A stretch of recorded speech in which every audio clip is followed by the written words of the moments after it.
Hello and welcome back to another video. Today I'll be doing an oil change on the BMW 5 Series, but the car is filthy and it's freezing outside, so off we go to the car wash. This gives us a chance to warm up the engine as well. Now that we're back, the car is looking nice and shiny. If we check, the temperature is not quite at 100 degrees for the oil, but it's near enough, so it's time to open the bonnet and start working.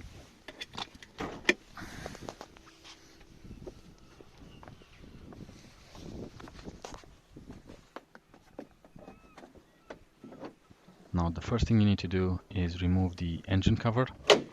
This is pretty easy. It's just a few pop rivets. You can hear them popping when I lift them.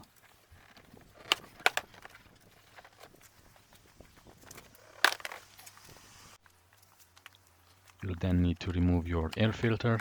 It's probably a good time to change it as well. And if you want, you can look at one of my other videos where I show you how to change the air filter if that's the only thing you want to do. Unfortunately, on this car, you also have to remove the air box because it's in the way of the oil filter.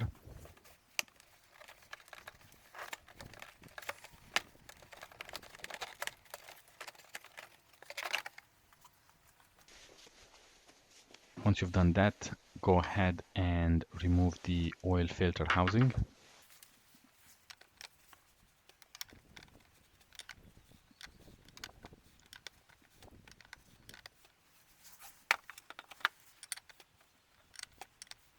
And before I take it out, I usually like to stick a rag in there just to make sure we don't get any oil drips down the engine. I try to keep it clean. So just by doing this, it just helps to reduce any work you would have to do cleaning it. So the housing and filter are out. I just clean up any mess that I've done. And because I'm a bit lazy today and it's cold outside, I decided to use this oil pump that I purchased at Aldi or Lidl. I can't remember which one it is. It comes with a pretty small pump. It connects directly to your battery. And in the box you've got the pump itself. And there are also two hoses. One is slightly larger than the other. And I've put the smaller hose, the one that goes into your engine bay, I've put it hanging because when it's coiled up like that, you can't just get it straight. And I just wanted to make sure that it reaches the bottom of the oil pan and it doesn't coil or start coiling up inside the oil pan.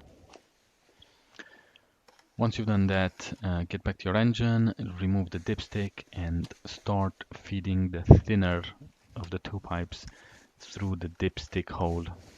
You should feel when it reaches the bottom.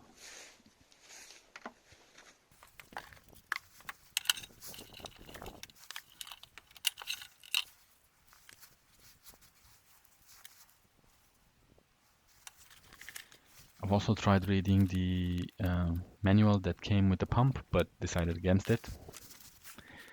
And there it is. Make sure you read the in and out labels on the pump. There's one that says in and another one that says out. And then go ahead and connect the positive and negative terminals. The battery in the BMW is in the boot. So there's two terminals that you'll find under the bonnet that you can use. And a quick test shows me that it works. But I decided to use another smaller battery that I had lying around. It's from one of my kids' ride-on cars, and it seems to be doing the job. It's running quite a lot slower than when I hook it up to the car battery, but it still did a pretty decent job.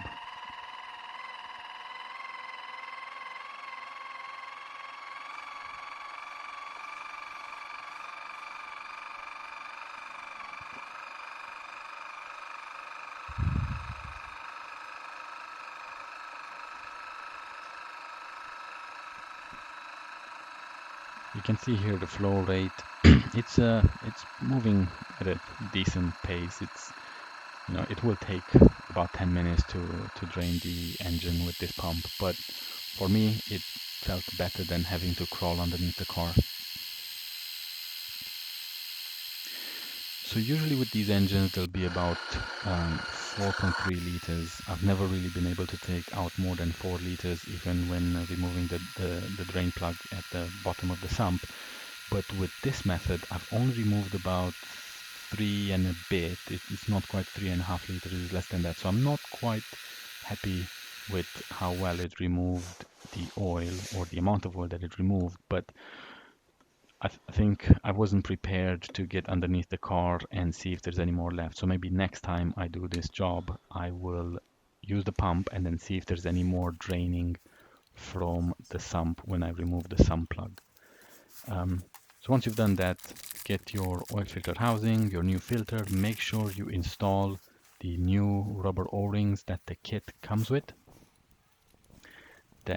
Should be pretty easy. You pop the filter back in. You should feel a click when you push it in. The pack also has a copper washer, but in this case we don't need it because we're not removing the drain plug in the sump. I also always recommend putting a bit of oil on any rubber O-ring. It just helps with when you assemble it back up, you make sure you don't pinch it or break any of the O-rings.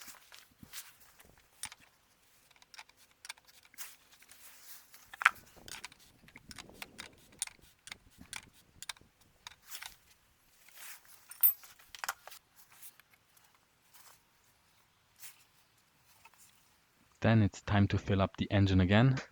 And I try to put as much oil as I took out while checking the dipstick regularly.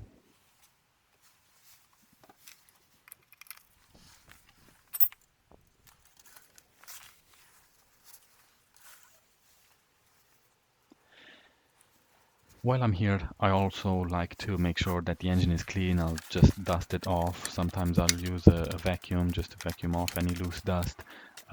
This car has done 90,000 miles and the engine bay looks pretty clean in my opinion. And I've never pressure washed it. I've never done any detailing on it. All I do is just dust it off whenever I do any maintenance on the car, and it seems to stay pretty clean. So once I've done that, I'll put back the air box. Again, push it in. It's got those pop rivet things in there. Make sure you push it down well enough.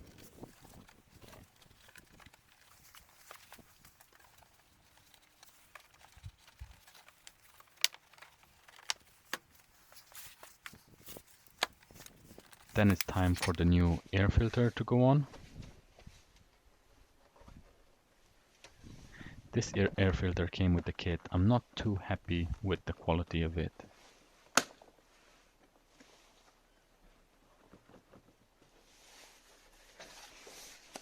So while I've done that, I thought I'll check the oil level once more because it probably takes a bit of time for the oil to drain into the engine. The new oil I've put in was from outside. It was at, I don't know, 2-3 degrees. So it was pretty thick and viscous. Once I've done that, I'll put the engine cover back on. Again, make sure it's properly secured in place. Then you get in your car, you've got vehicle information, and there is a vehicle status. You're gonna need to have the car on to check the oil level. So turn on your engine, leave it idling for a bit, and then it should show you the level.